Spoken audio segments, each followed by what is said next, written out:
Very much for having me speak on this panel. Again, it's an honor to be here.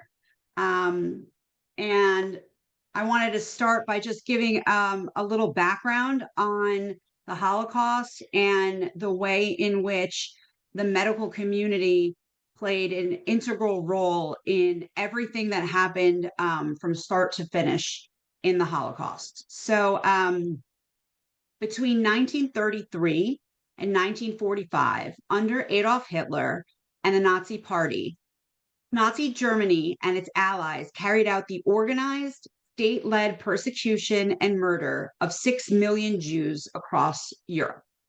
This genocide is known as the Holocaust. The United States Holocaust Memorial Museum defines the Holocaust era as the period from Hitler's rise to power in January 1933 to the end of World War II in May 1945, when Nazi Germany was defeated by the Allied forces. In addition to the 6 million Jews who were murdered, millions of others were also targeted by the Nazis because of their political views, their ethnicity, their disabilities, or their sexual orientation. The Holocaust, also called the Shoah, a Hebrew word meaning catastrophe, stands as one of the most tragic and devastating events in human history. It is often seen as the ultimate example of evil in the modern era. The medical crimes committed during that time remain some of the most powerful and disturbing examples of ethical failure in the history of biomedical science. It's very hard to believe that doctors from Germany, what was then the world's most advanced medical community, professionals who had taken an oath to do no harm, could ever carry out cruel, often deadly experiments on innocent people in concentration camps in the name of science or research. How could anyone, let alone healers, morally justify torture, murder, and the exploitation of human beings for scientific purposes? Certainly, someone who would do this could never be considered an intelligent, capable, respected physician or scientist. But the reality of Nazi medical crimes proves that these assumptions are dangerously false. And therein lies the reason why we must talk about them.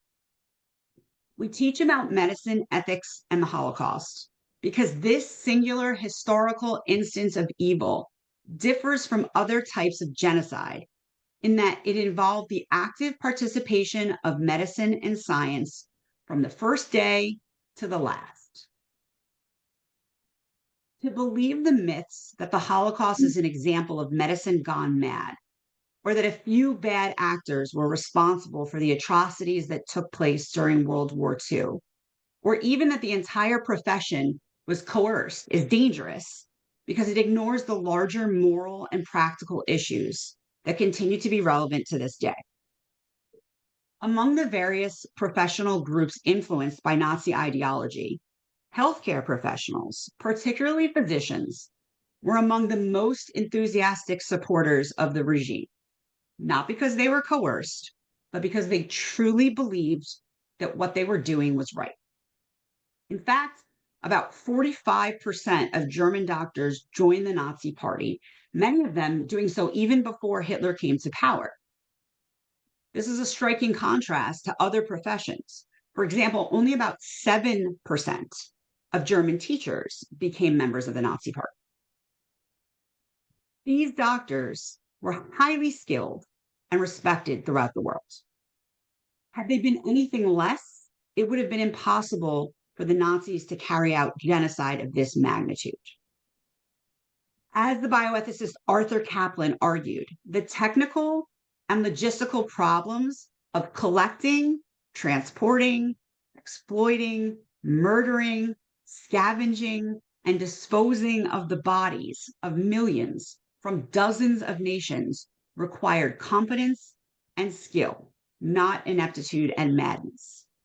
So when you hear about it that way, you have to understand the Holocaust as we know it would not ever have taken place without the active participation of science and medicine. To understand why and how the Holocaust happened, it's essential to understand, at least to the best of our ability, the thought process and the moral decision making that took place in the years leading up to and during the Holocaust.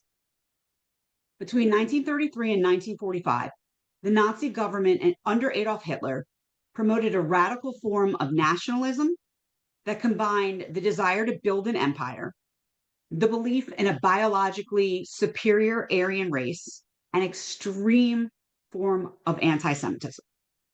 Guided by a racist ideology, which was supported by science and medicine, the Nazis set out to eliminate all of Europe's Jews. This genocidal campaign resulted in the murder of 6 million Jewish people during the Holocaust. But it's also important to understand that Jews were not the only targets. The Nazi regime also sought to remove anyone they saw as a threat to the so-called health of German society, known as the Volk. This included people with physical and mental disabilities, Roma, often called gypsies at the time, and other minority groups. These efforts were grounded in the concepts of eugenics and racial hygiene theory. Eugenics, which is the belief that society could be improved by controlling human reproduction, had three main goals. First, eugenicists tried to identify hereditary traits they believed were linked to social problems. Second, they looked for biological solutions to these perceived issues. And third, they pushed for public health policies to address them. In the early 1900s, German eugenics wasn't much different from efforts in countries like Britain or the United States, because eugenics was an internationally accepted theory at the time. Many German scientists had embraced eugenics long before Hitler came to power, and they welcomed the Nazi regime because it enthusiastically supported their research. But after World War I, things changed and countries started to differ. The movement in Germany took a much more radical turn than in Britain or the US. The devastation of the war and the economic crisis that followed deepened social divisions.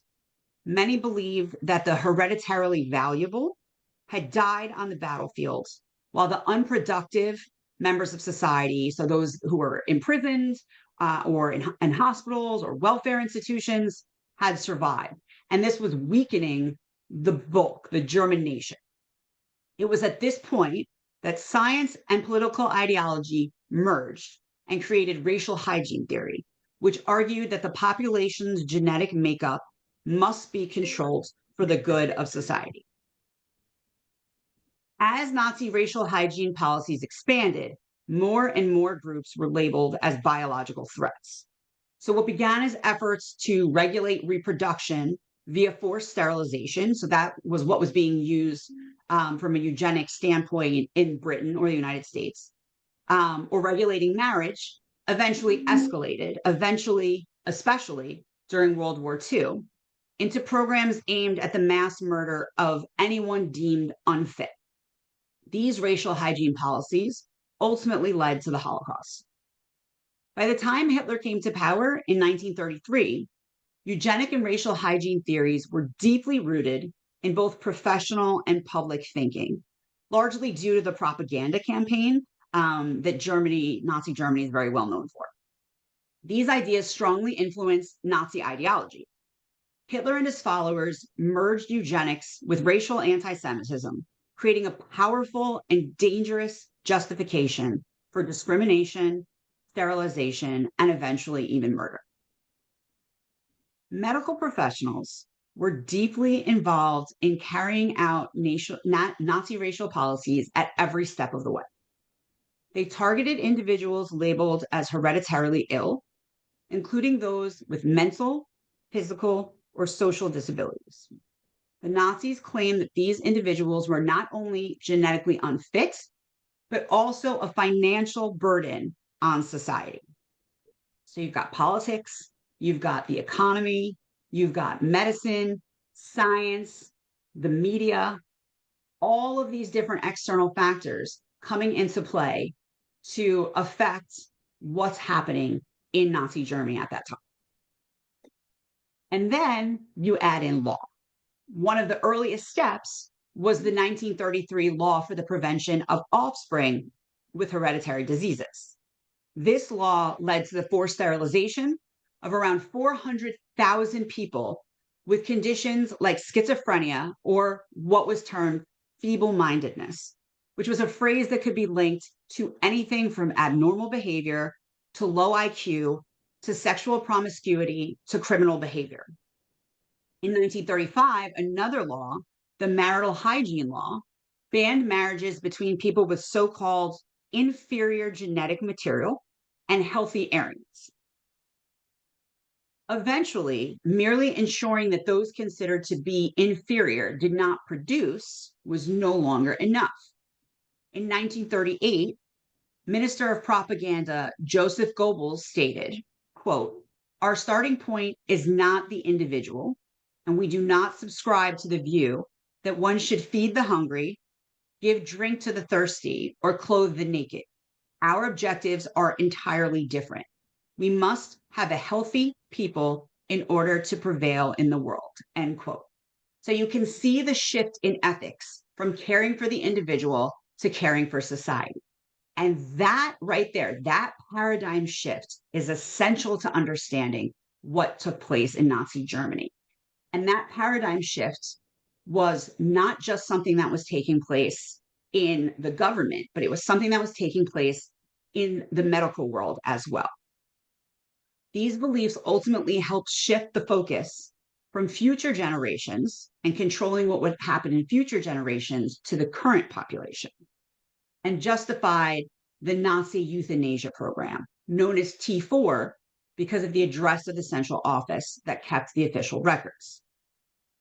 This secret operation targeted disabled patients in institutions across Germany for murder.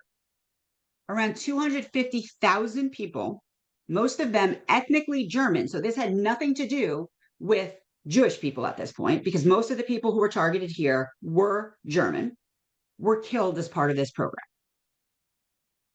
This is the point that I always stress when I'm discussing what took place in Germany. The Nazi euthanasia program was the organized killing of people with disabilities living in institutions across Germany. It began in 1939, 2 years before the Nazis launched the final solution, which was their plan to murder Europe's Jews. So when we talk about the Holocaust, it's really important to understand that it did not start with the killing of the Jews. It started with the killing of disabled Germans. But to be more specific, as we are about to discuss, it started with the killing of disabled German children by physicians, the very people who took an oath to help and heal and comfort the sick and vulnerable. This program was part of the Nazi larger effort to purify and protect the Volk, the German nation, through the use of eugenics and racial hygiene theory. If the goal was to strengthen the nation of Germany by any means possible and to get rid of any type of biological threat, then you had to remove individuals they considered, quote, life unworthy of life. People with severe mental, physical, or neurological disabilities whom they saw as both a genetic threat and a financial burden to the state. And they started with disabled German children. Planning for the program began in the spring and summer of 1939, led by Philip Buhler, who worked closely with Hitler, and Karl Brandt, who was Hitler's personal physician. On August 18, 1939, the German Ministry of the Interior issued an order requiring all doctors, nurses, and midwives to report children under the age of 3 with serious disabilities. Starting in October of that year, parents were encouraged to send their children with disabilities to specially designated pediatric clinics. These clinics were presented as care facilities, again, places that one would think would typically be thought of as safe havens because of their associations with the medical profession. But in reality, They were centers where children were deliberately killed, often through lethal overdoses or by starvation. This is not what we think of when we think of the medical profession or when we think of the ethics of medicine. So while the program originally began with infants and toddlers, it later expanded to include children up to the age of 17. It's estimated that at least 10,000 disabled children were murdered through this so-called child euthanasia program during the war. Soon after launching the child euthanasia program, Nazi planners expanded it to include adults with disabilities living in institutions as well. They too were considered to be life unworthy of life because they could not contribute to the nation of Germany, to the Volk. In the fall of 1939, Adolf Hitler signed a secret order that protected the doctors, nurses, and administrators involved from legal consequences. He backdated that order to September 1st, 1939 to coincide with the start of the war, because you can do things in wartime that you couldn't get away with during times of peace. Under the leadership of Buhler and Brandt, 6 killing centers for adults were set up. Around the same time, the T4 program began sending out questionnaires to hospitals, mental institutions, and care facilities. The forms were presented as part of a statistical survey, but their real goal was to identify people for extermination. The forms focused heavily on a patient's ability to work, right? Ability to contribute to society.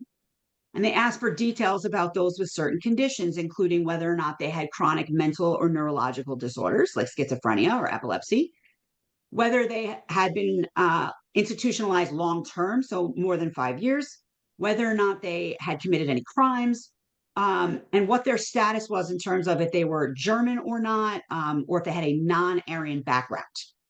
And then a panel of 3 doctors, many of whom were very well respected in the field, secretly reviewed each case, and starting in January of 1940, selected patients were taken from these institutions by bus or train to one of the 6 killing centers. When they arrived, victims were murdered within hours using carbon monoxide gas in chambers designed as showers. Their bodies were cremated on site. Families were then sent an urn with ashes, just any ashes, not ashes belonging to their loved ones necessarily, just whatever ashes they had that they could put in these urns, along with a fake death certificate stating a fake cause and date of death. Now, there were instances where this caused an issue. For example, there were times when a family would be sent a death certificate saying that their loved one died of a burst appendix, except for the fact that that person had already had their appendix removed. So there were instances where that caused a bit of an issue. The T4 euthanasia program was meant to be secret, and organizers did take extensive steps to hide what was actually happening. That's why they falsified these death records, and they tried to list natural causes as much as possible, even though the victims were being systematically murdered. But because of errors like the one I just described, word of the killing spread, and it became an open secret across Germany, which prompted public and private protests, especially from church leaders. Eventually, people near these killing centers questioned why they kept seeing smoke coming out of the chimneys, which was the smoke from the crematoria.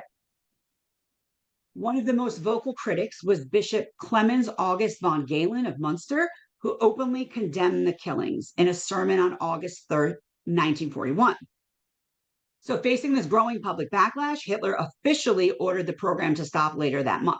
These were the official orders that he was given. At that point, more than 70,000 institutionalized people with mental or physical disabilities had been killed in gas chambers between January 1940 and August 1941. But Hitler's order only halted the official gassing program. The killing of children with disabilities continued, again in secret. And in 1942, adult killings also resumed, again in a more decentralized and secretive form, and with promises to the doctors that if anything happened, they would be protected.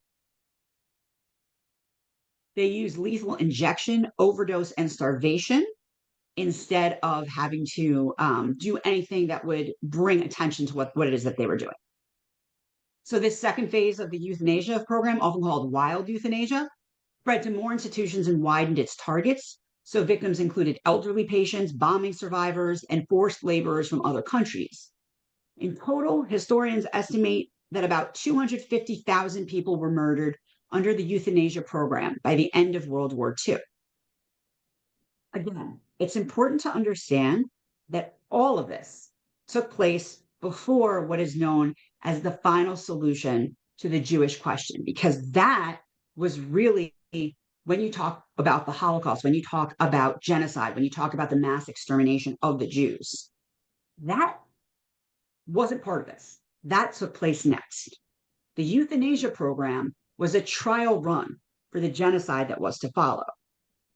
After the Nazis had successfully figured out how to murder hundreds of thousands of people considered to be life unworthy of life because they weren't contributing to society, the ideology for killing those deemed unfit was there. The equipment was there. The methodology was there. And the personnel were there. So the organizers of the final solution, this idea, the systematic mass destruction of Europe's Jews, just took all of that and moved it over to the death camps. Jews were considered biological threats that must be eliminated. So they were, in the same way, a threat to the nation of Germany, a threat to the Volk. So the success of the T4 program provided the Nazis with a way to take care of the Jewish problem once and for all, which had always been Hitler's goal. This just provided a more expedient, efficient way to do it. During the Nazi era, Jews from Poland and Eastern Europe were treated with particular hatred and viewed as subhuman. So again, this idea that anybody who was unfit fell into this hierarchy of human life and was considered to be less than. It wasn't just the Jews. It was a large group of people that were put into categories based on science and medicine's labeling. So between late 1939 and mid-1941, the Nazis started their process by forcing about 2 million Jews into ghettos, where they segregated them into sections of cities surrounded by walls or fences. And part of the justification for these ghettos came from Nazi public health officials who falsely claimed that Jews were responsible for spreading diseases like typhus, and then were able to use racial hygiene theory as a public health claim to keep them there.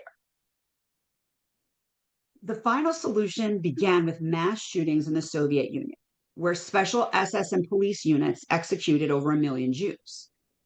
But it turns out that killing people face to face was really stressful for Nazi leaders. And so they looked for a more efficient method. Inspired by the success of the T4 euthanasia program, they turned to the idea of the gas chambers.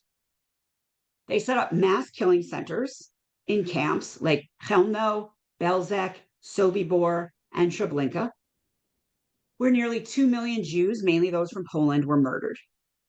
These camps used the gas chambers, and they used the staff who had worked in the T4 program. Like I said, they just took it and they moved everything over. At Auschwitz and Birkenau, 1.1 million Jews died. At the height of the killings, 600,000 Jews were being murdered a day. Some adults were temporarily spared for forced labor, and Nazi doctors also used prisoners, including children, in brutal medical and sterilization experiments. During the Nazi era, at least 26 different types of medical experiments were carried out, either in concentration camps or using prisoners from those camps across Germany, Poland, and France. These experiments used human beings as test subjects, often with horrific consequences. Examples of these experiments include studies on how the human body responds to high altitude decompression, efforts to make seawater drinkable, and tests of sulfa drugs to treat infected wounds. Other experiments focused on transplanting bones, muscles, and joints or on treating severe burns from incendiary bombs. Researchers also studied ways to stop bleeding using substances like polygol and exposed people to high doses of radiation to test its ability to cause sterilization. Additional experiments included lethal phenol injections as a method of euthanasia, the use of electroshock therapy, and studies on starvation-related diseases. Autopsies were performed to analyze the effects of starvation on the brain and skeleton. Women were subjected to brutal experimental sterilization surgeries, and their reproductive systems were studied under conditions of extreme stress and malnutrition to observe effects on menstruation, ovulation, and cancer growth. Other experiments targeted vulnerable groups such as twins, people with dwarfism, and those with congenital conditions. In some cases, camp prisoners were even used to train medical students in surgical procedures. After the war, very few of the medical professionals involved in these crimes were held accountable. Many went on to continue their careers without facing justice. However, 23 individuals were held accountable as part of the doctor's trial at Nuremberg. Following the end of World War II, the Allied powers established military courts in their respective occupation zones in Germany to hold Nazi officials accountable for war crimes, crimes against peace, and crimes against humanity. In the American zone, a series of 12 major trials took place in Nuremberg, targeting high-ranking military leaders, industrialists, SS members, and others. The first of these was the doctor's trial, one of the most significant cases to address medical crimes committed under the Nazi regime. The doctor trial began on December 9, 1946, when an American military tribunal brought charges against 23 prominent German physicians and medical administrators. They were accused of participating in inhumane medical experiments and other atrocities as part of Nazi war crimes. Brigadier General Telford Taylor served as chief prosecutor for the case.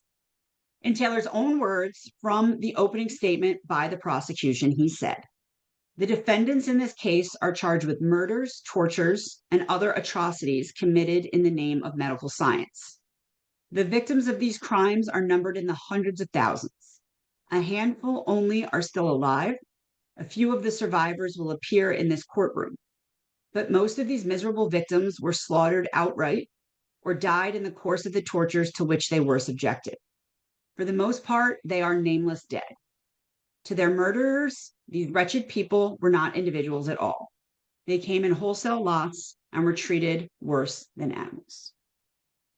Over nearly 140 days of proceedings, the tribunal heard testimony from 85 witnesses and reviewed nearly 1,500 pieces of evidence. Many physicians justified their involvement in euthanasia, deadly experiments, and support for the regime by framing certain groups, Jews, homosexuals, people with disabilities, and Slavs, as biological or genetic threats to the health and future of the German nation. They compared these groups to illnesses in the body, like a burst appendix or harmful bacteria that needed to be removed or destroyed for the sake of survival. This mindset that allowed medical professionals to view mass sterilization, medical killings, and experiments not as violations of their ethical duty to do no harm, but as medical actions, right? So it's important to understand, it's not that they had no ethics. We look at this and we say, that's completely unethical. In their view, it was a transformation of ethics from caring for the individual to caring for the state. That was their role. That was their duty. And they were doing it by any means necessary.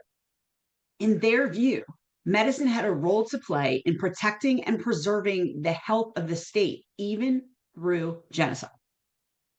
Doctors who were put on trial gave 6 main moral justifications for the torture, killing, and experimentation in Nazi crimes.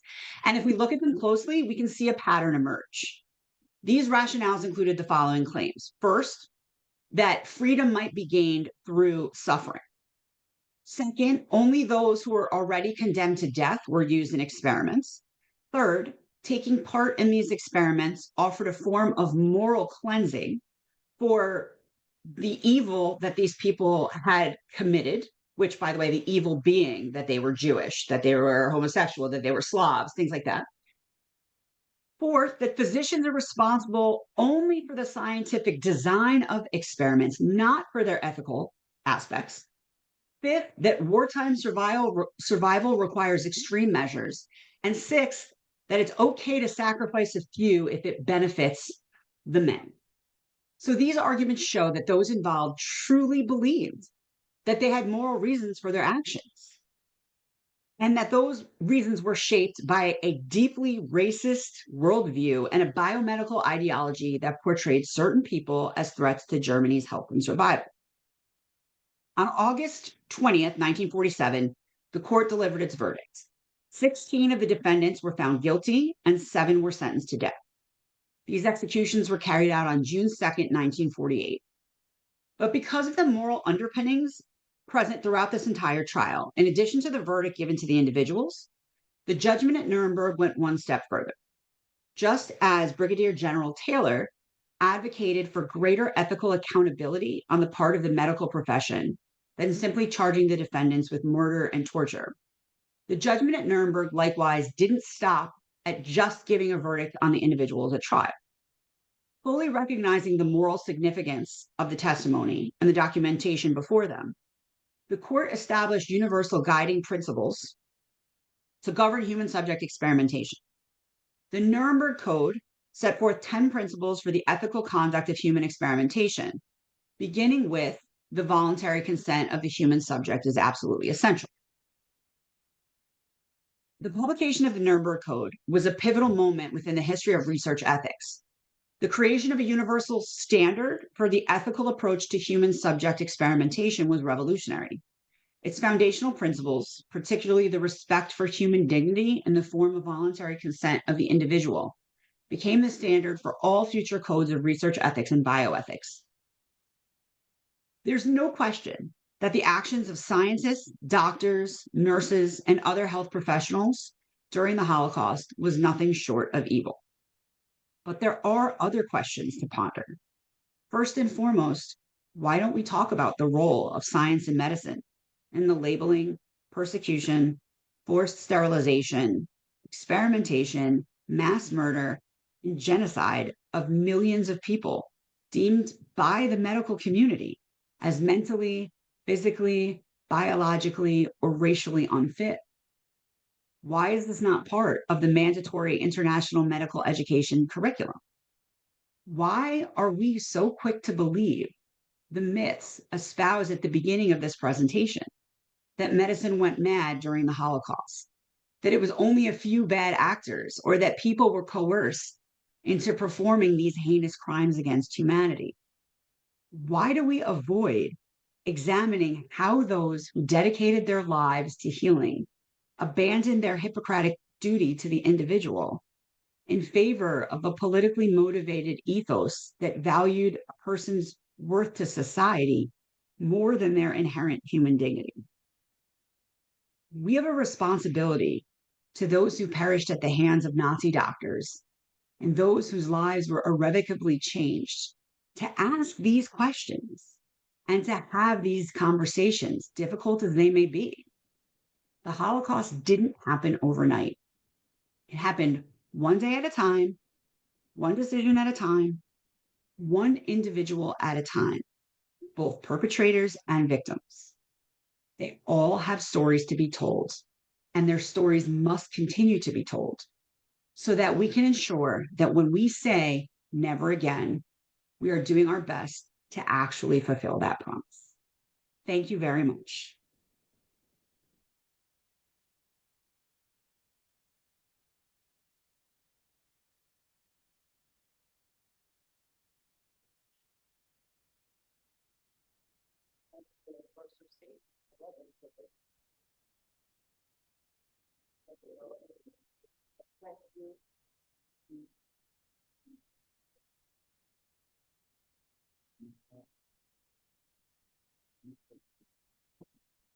Thank you very much, Professor Stacy, for your important speech about the Holocaust. Actually, we believe that Holocaust is our supreme model, and That's why we have named our panel discussion as the growing parallels between the Holocaust and Kurdish genocide.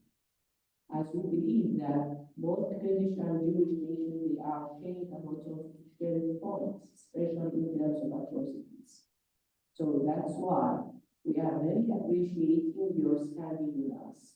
So we can stand to have a unified voice against the atrocities, against the crimes. Thank you very much again, Professor Stacy. And for the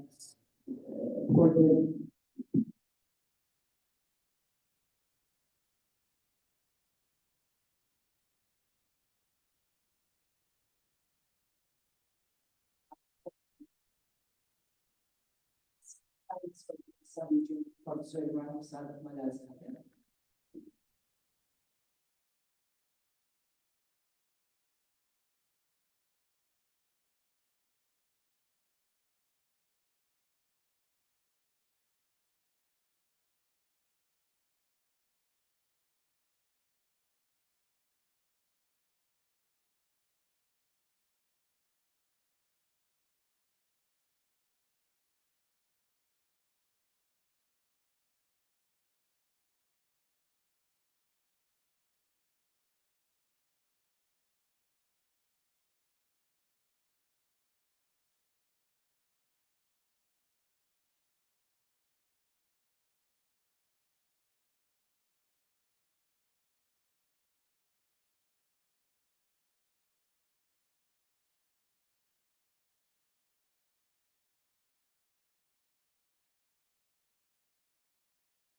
main campaign, the main campaign, I call it the final solution, because the Iraqi government or the Ba'ath Party called the Anfal campaigns as security campaigns. So the final solution started with the main decision of Iraqi government in 1987 in July. They sent Ali Hassan al-Majid as an absolute leader for the northern, what they call northern Iraq. And then, as you know, the Anfal campaigns was 8 campaigns, and tens of thousands of Kurdish civilians, men and women and children have been chartered and sent to the concentration camps and then to the mass graves in the southern Iraq or in the middle Iraq. The genocide decision was the so four decisions have been made in Baghdad against the Kurdish people in Iraq. I can't say or I can't agree that the longest genocide process in the world was Kurdish genocide, because it lasted 2.5 decades, since 1963 until 1990, until the uprising of the Kurds in 1991. Now I'm going to some characters of the Kurdish genocide. The first Kurdish genocide character is failed, orchestrated, and systematic. The genocide was not random or spontaneous. It was organized by the Iraqi government under the Ba'ath Party and Saddam Hussein. Official documents and orders directed the planned extermination of large segments of the Kurdish population in Iraq, in the southern Kurdistan. The campaign followed military, administrative, and legal procedures, emphasizing the bureaucratic nature as one of the general characters of all genocide in the world.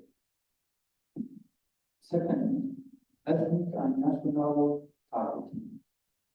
Genocide specifically targeted Kurds for their ethnic identity and perceived support for Kurdish nationality. The campaign aimed to Arabize the whole southern Kurdistan. There is a document of the Ba'ath Party. They were planning to Arabize Arbil and Suleimania.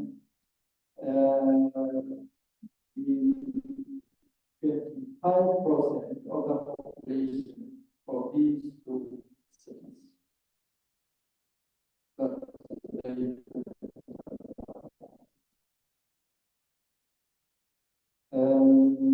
the third character is the use of chain cognizance, as I mentioned. One of the most notorious elements, the use of chemical warfare, including sarin, mustard gas, and VX nerve gas or nerve agent. The Holocaust massacre in March 1988 is the most infamous example, where around 5,000 people, civilians, died in a single chemical attack. However, there was many places have been targeted by the chemical warfare. For executions and disappearances, thousands of Kurdish men, women, and children were rounded, executed, and buried in mass graves, often without informing families. And still, thousands of them are disappeared. Nobody knows where they are living. Many are still missing until these days. The destruction of villages. Over 4,500 villages and towns were destroyed between 1975 and 1989 as part of Arabization and depopulation policies. It was a very organized policy by the Iraqi government to Arabize all southern Kurdistan. For what reason? Because the Arab nationalists or Arab nationalism considered southern Kurdistan and West Arab as part of Arab countries.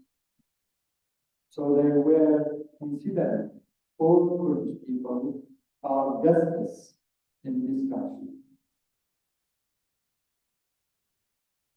Entire communities were wiped out, and agricultural infrastructure was obliterated to prevent rebuilding.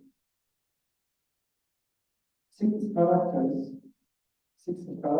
deportation and internment. Thousands of Kurds were forcibly relocated to southern deserts for internment camps. Many died due to hunger or disease. The seventh character targeting of non-Muslim and minority groups.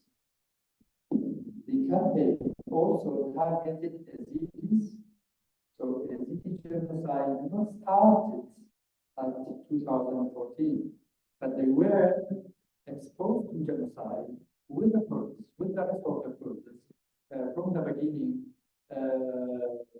since 70s and 80s and also Haiti Kurds, I mentioned them, and other Kurdish minorities showing dimensions of religious persecutions alongside ethnic cleansing. The eighth character, denial and lack of accountability.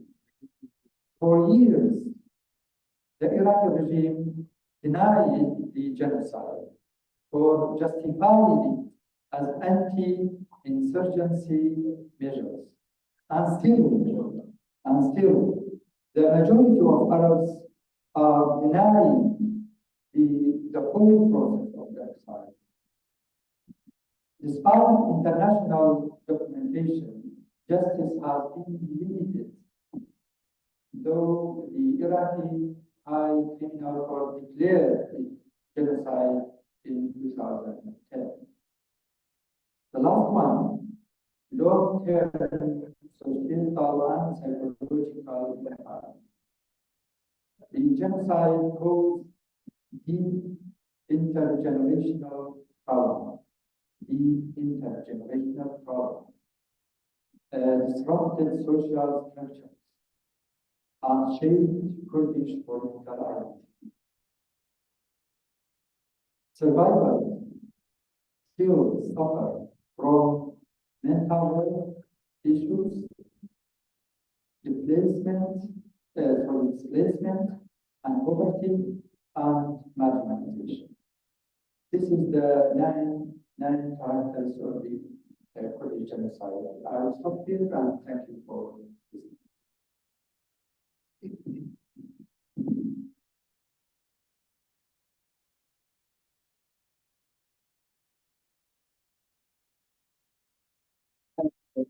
So as my speech, actually, we just received a comment from Professor Stacy for your presentation. See that he was looking for that in the researches, and he was very grateful to hear about this important process from a great professor like you. Thank you very much. And next we are going to Professor Abdulkareem, Karim, who's the Dean of College of Science, Salah University. He will more bring us to the health impacts of Kurdish genocide and the roles of biotechnology and how, to what extent biotechnology are used in the study of Kurdish genocide. So, Professor Karim, I would like to start asking you, what was the physical and mental impact of Kurdish genocide on the community or on the Kurdish people, or the families and the survivors? Thank you very much. Thank you. Thanks for the end of this whole event. And also thanks for all our guests from different countries. Among the things that shaped your presence with us. I just mentioned that I finished my study in Poland.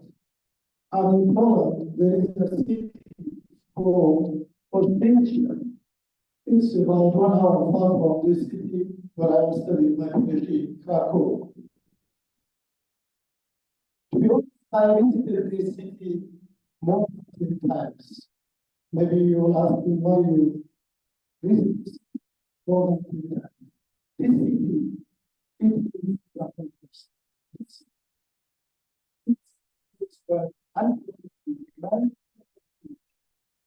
the normal education of all nationalities among the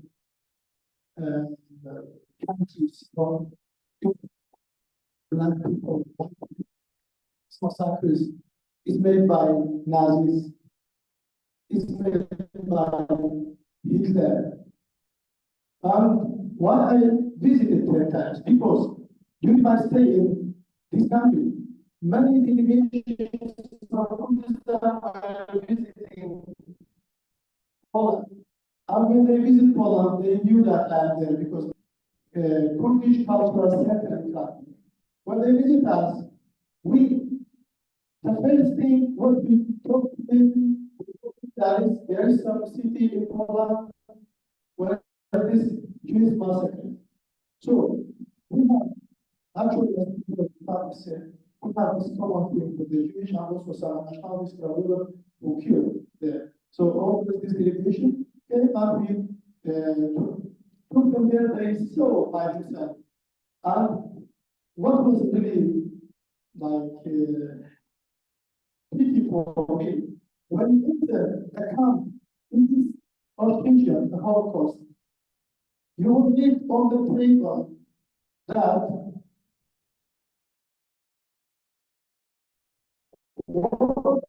harder to live better, but in German language.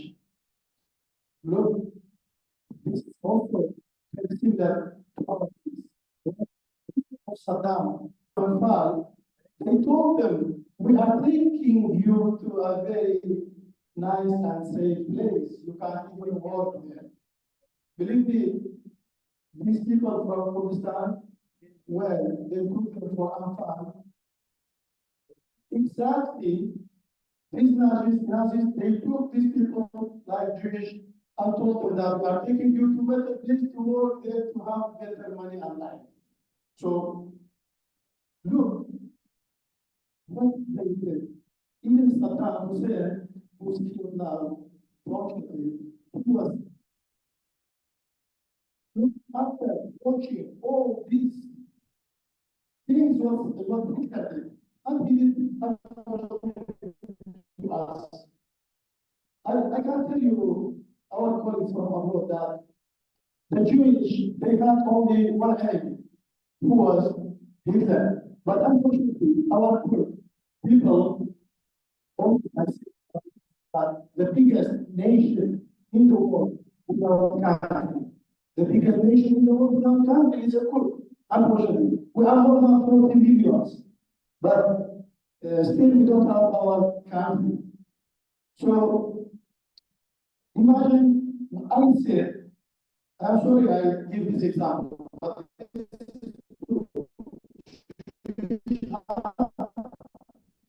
Hitler, okay, in that time, as an we have Turkish, we have Iran, we have Arab. In some chance, they are killing Kurd. They are making genocide of Kurd. I don't want to take a long time talking about these things, like the history of this. Let me go back to my questions, which Professor asked me, and I think he asked me about survivors and the families from Anfar, and also, of course, Fallujah attacks. First of all, when you talk about survivors, the peoples who survived, especially from the chemical attacks. Of course, as Dr. Ibrahim mentioned, there was a lot of chemical attacks. But the main was Halabja attack, which Saddam used chemical weapon by his cousin, also mentioned by Dr. Ibrahim Ali Hassan Majid. Because chemical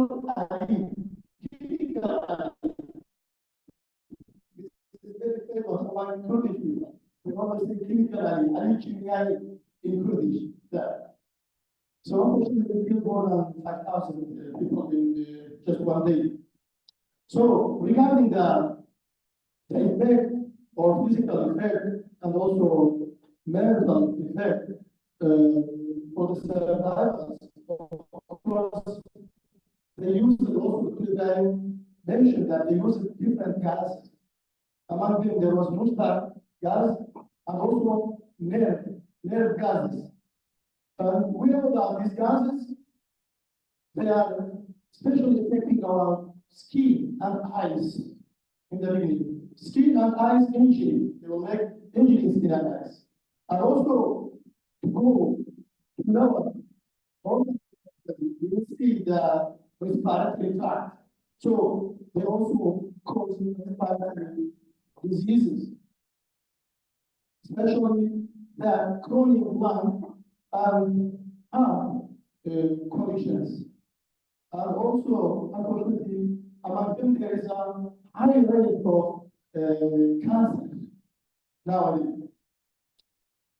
Regarding the genetic and also reproductive health issues, unfortunately, also we have among these people high rate of birth defects and also infertility, also miscarriage as well. We also put people later dislocated as the answer. So they put them to some of these Afar people, they put them to where when they destroyed their villages, they put them to some refugee camps. Of course, sometimes to the deserts, unfortunately. Not the refugee camp in nice places, but in the desert. So in this case, the children and women affected by we can say malnutrition.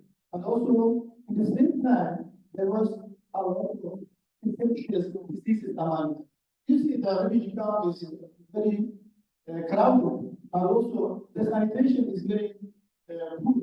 So that's why those conditions were like that. And some people should by this regime or any other violence by them, we see they actually become disabled. Unfortunately, partially became disabled. Regarding the mental health, again, we are post-traumatic stress disorders. Most of them heard about PTSD or SD, PTSD.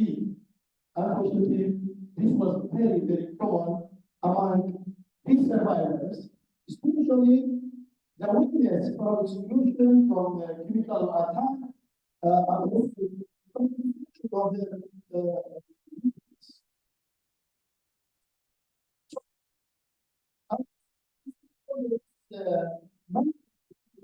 from the depression right now. And also, unfortunately, as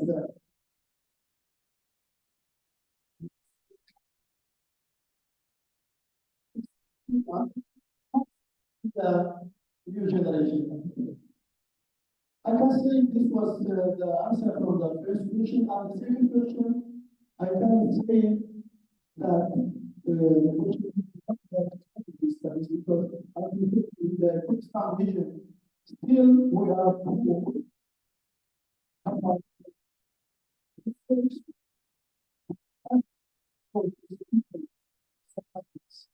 yeah. I think that these all organizations, even that with us, help us. I think that these guys will finish by studying for specializations like psychology. And I can't really do my research, how these people survivors.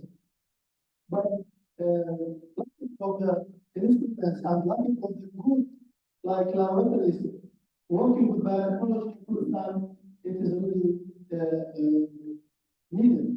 But I can talk about something else, which is the investigation of the mass graves remains. This I can say, it's done in Iraq, but unfortunately not in Kurdistan. Maybe you will ask why, because this is simple technique. It's not very difficult like the research that I mentioned before. The investigation is just you are taking the remains from the mass graves, so you can have, for example, teeth or bone or hair shots, yeah? And you are just taking the laboratory just by or mitochondrial DNA or short-term repeat technique. So, and this remains to be honest, after 2023, when Saddam collapsed, yeah, I can say several of the large numbers of the mass graves found after the Saddam collapse. It found where? It found more in Kurdistan region and also in the south of Iraq. So after this conflict, there was this mass graves uncovered after the collapse of Saddam, because before, of course, Saddam has graves. And this mass graves, I can say as the Ibrahim told something about the history. Since the Anfal campaign between 86 and 89, yes, and also after that, Halabja attack, 1988, and also a lot of people also killed during 1991 when there was a uprising. Yeah, you are with me. And later, 2014, we have to not forget about that. When Daesh, ISIS attacked us, or attacked from Iraq, they also left some mass graves. So these samples can be analyzed and finding the relationships between the remains and the relatives. Yeah. Nowadays, we cannot even ask Iraqi government to give us these remains, and as a group, as a scientist, for example, one of us here, just make this analysis and then make some gene plan for our, people They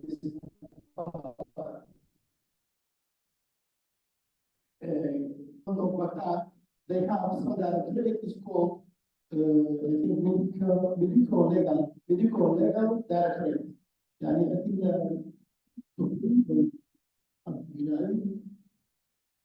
so then taking all these what management and analyzing this directorate. They are not agree to give us a Kurdish, for example, scientists, or we have also you have forensic unit, which is also called Kurdish dialogue. You can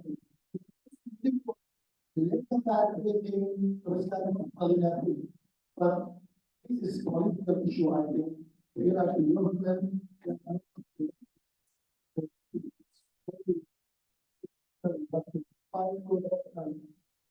sometimes we need the feedback, but they are not giving it. So the time might be something for us. Thank you.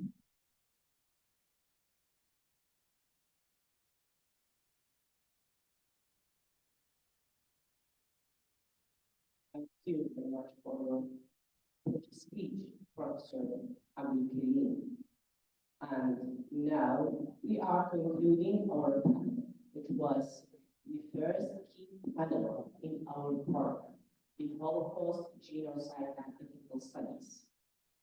Drawing parallels between Holocaust and Genocide will be a continued program that Kurdish General Health Foundation, in partnership with Benjamin Francis Institute for the Holocaust Ethics and for the Holocaust, for the Ethics, Human Rights, and Holocaust, will be conducting many similar projects to find out more similar scopes. Thank you very much again. And we will handle the mic back to the moderator on the conference.